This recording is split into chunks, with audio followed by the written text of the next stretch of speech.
na bawal po ang pork barrel funds. Napakatigas po ng ulo ng ibang mambabatas. Ngayon, itong tao na to ay naging chairperson din, no, o commissioner ng Presidential Anti-Corruption Commission nung panahon ni Rodrigo Duterte, ang ating dating Pangulo. At ito pong tao na to ay lumaban sa korupsyon ng aaresto po ng mga tao to, ng mga kurakot. Pero ngayon po, ang naaresto na po ay yung mga sumisigaw ng BBM Resign. Papayag ba kayo na maaresto kayo kung sumigaw tayo ng BBM Resign? Eh kasi po, sinabi kanina ni SILG, no? Sinabi po nila na pag may sumigaw daw ng BBM Resign, eh huhuliin daw for inciting to sedition.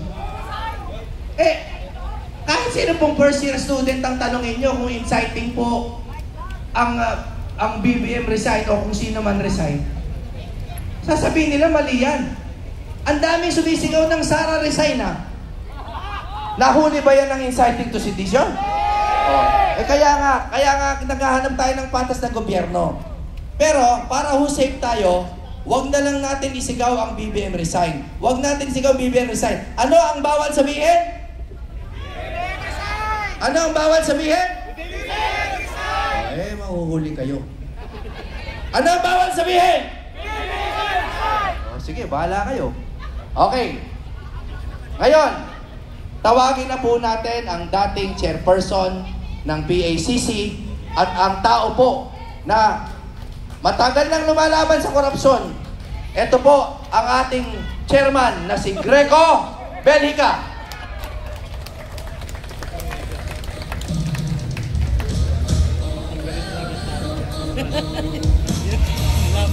Magandang hapon po sa inyong lahat.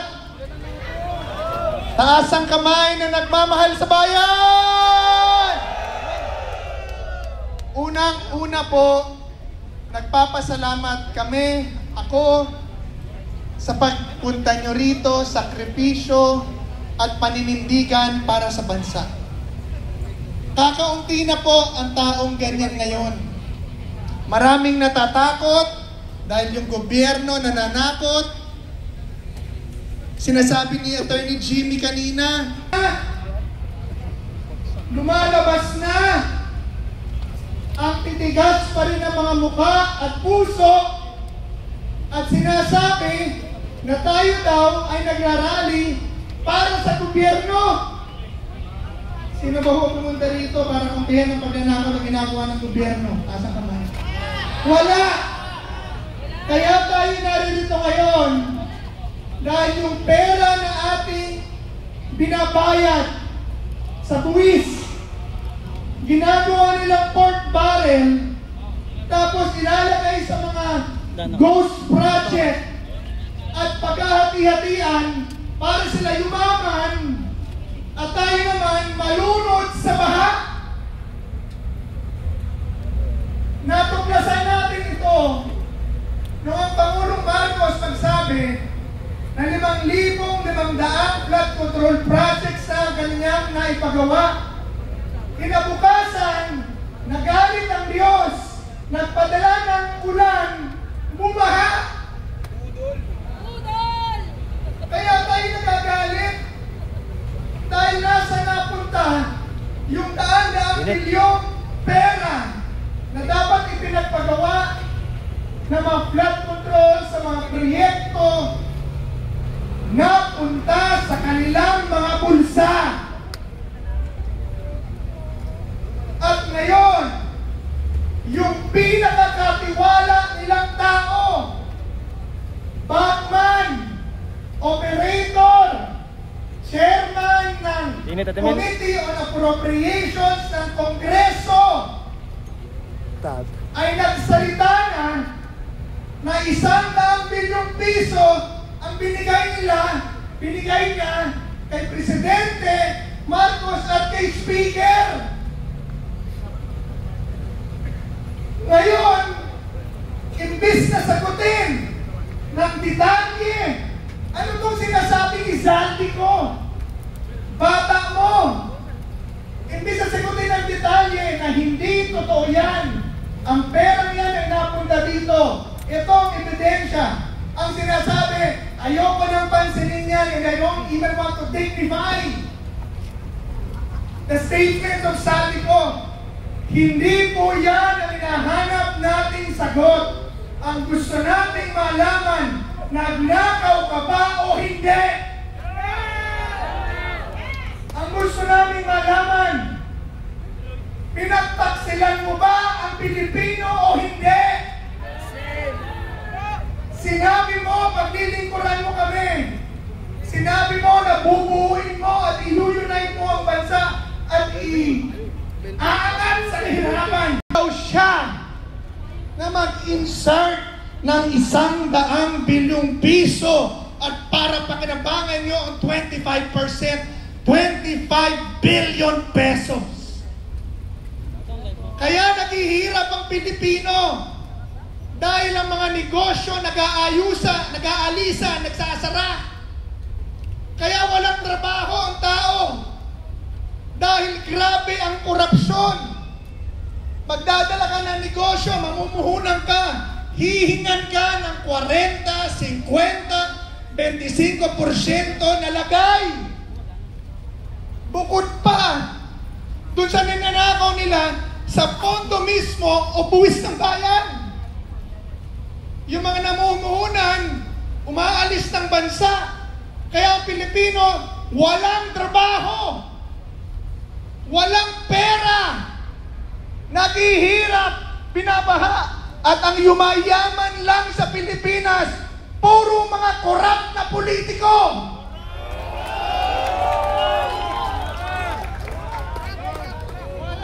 Tapos, sasabihin nila, huwag tayong mag-rally.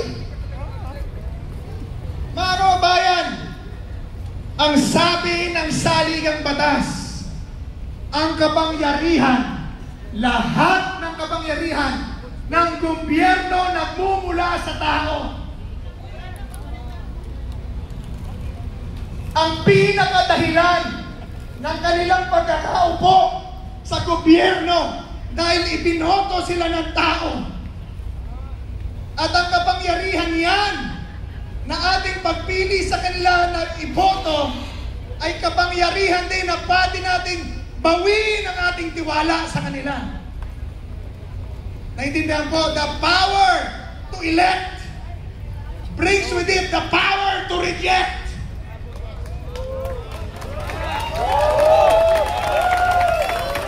Ibig kong sabihin,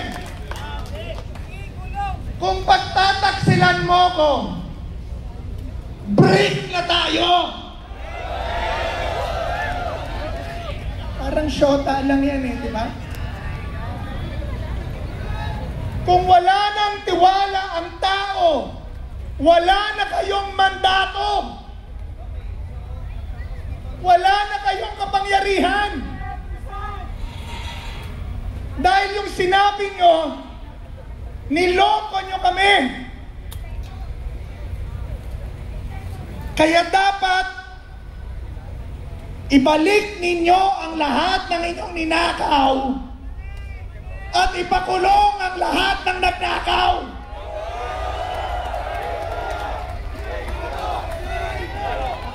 Yan po ang sinabi ng batas.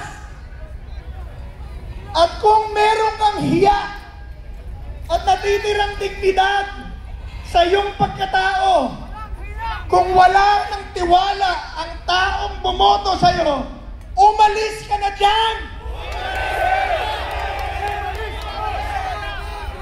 Gusto ko pong linawin sa inyo na walang legal na batayan, na illegal or unconstitutional ang manawagan ng resign. Wala. Dahil dun mismo sa saligang batas, nakalagay na pag nag-resign ang mga pinuno o ang pinuno, merong pumapalit kaagad. Kung bawal magsigaw ng resign, edi dapat inilagay sa batas na bawal mag-resign. Hindi naman. Makapal lang ang inyong mukha at mahilig kayo ng bendalo.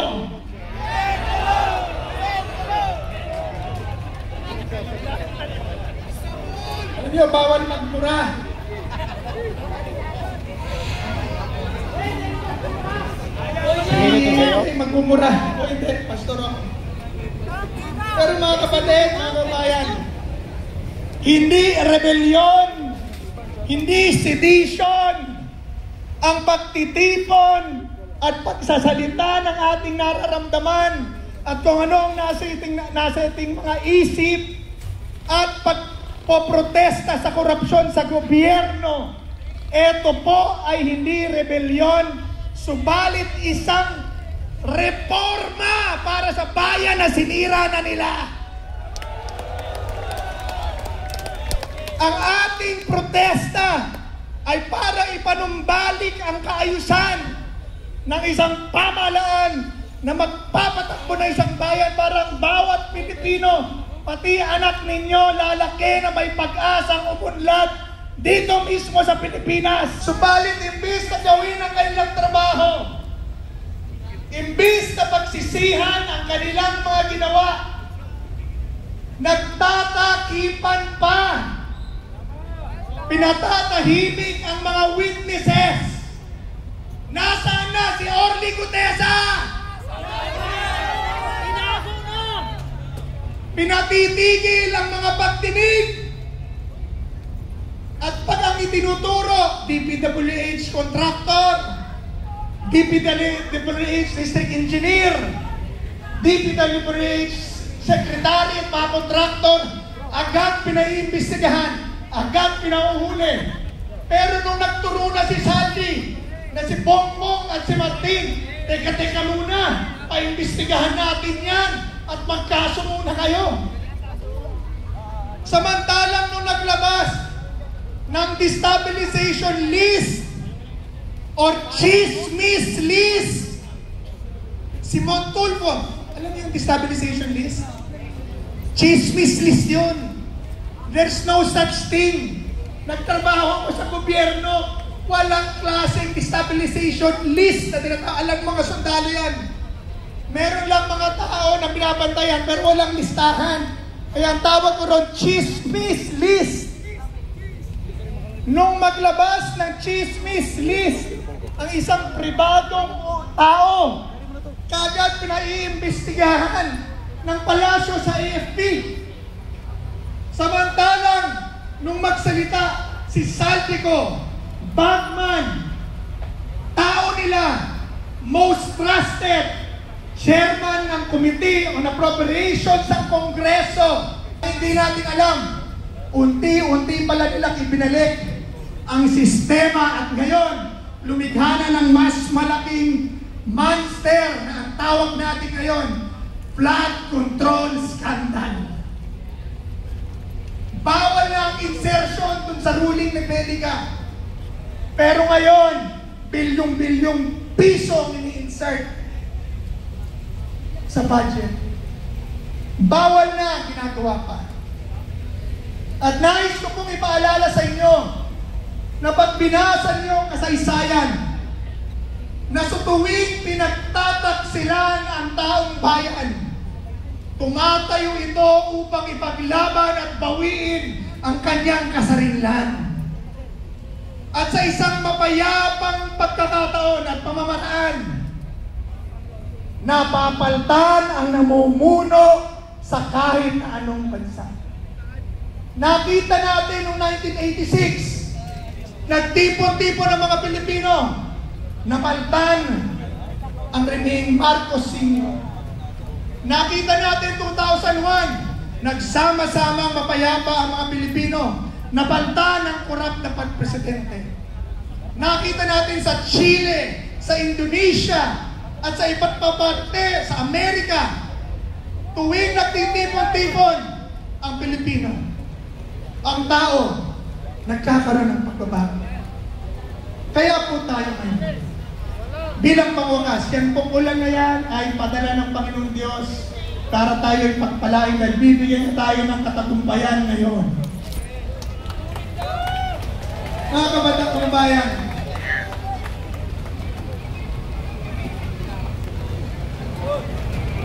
payok lang po. Labas sa mga payok! Labas sa mga payok!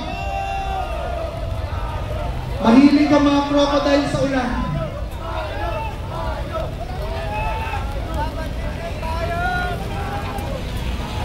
Mga kabayan, ito po, tapos na po ako. Yan ang dahilan kung bakit ako nandito. At tatanong ko sa inyo, ano ba ang dahilan nyo ba't kayo nandito? Bakit ba kayo nandito? Katarungan, transparency, accountability, at kung gusto nyong pababayin kung sino mang pabababain ninyo, yan ay karapatan at kalayaan ninyo. Panghuli, tapos na po ako.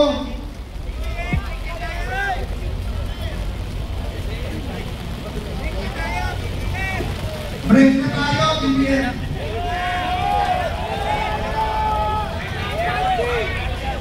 Ayaw ko mag-resign, okay lang sa akin yun, wala akong magagawa. Pero yung wala na akong tiwala sa iyo, break na tayo, akin yun. Walang masama. Ang akin pong hinihingi. Ilabas nyo lahat ng dokumento at hayaan yung isang malaya at bukas na investigasyon. Pangalawa, ibalik nyo po lahat ng pera. Ito po nasa. Pangatlo, yung mga nagpo-protesta sa korupsyon, huwag niyong harasin, kasuhan at takutin. Hayaan namin yun! Naasa ko ng malayang Pilipino! Malaya kami!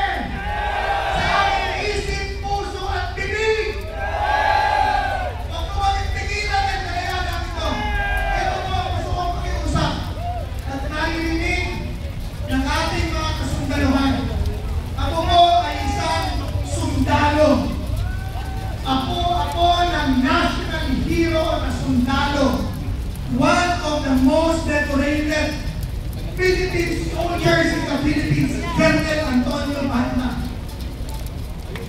Mahal ko ang sundalo. Pero, para hingian niyo kami ng tao, maraming para talaga makita nyo at marinig nyo ang damdamin ng tao. Kalabisan na po yan. Social media, time na po ngayon. Kung gusto po ninyo malaman ang tunay na damdamin ng Pilipino, mababasa nyo sa social media at media. Ang dami gustong pumunta rito na walang pera dahil sa walang iyong pagnanakaw ng gobyerno. Ang dami gustong pumunta rito pero natatakot dahil tinatakot ng gobyerno. Kung gusto nyo pong malaman tunay ang damdamin ng tao, basahin nyo ang media at social media, malalaman nyo na. Paalala ko po sa inyo na ang inyong mandato ay protektahan ang tao at estado. Ito na ang tao. Basahin nyo ang gusto ng tao. Protektahan nyo ang tao. Ang hinihingi namin, manindigan kayo para sa estado. Hindi lang gobyerno. Estado at tao.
Kailangan po natin magsama-sama. Anong kaya namin gawin?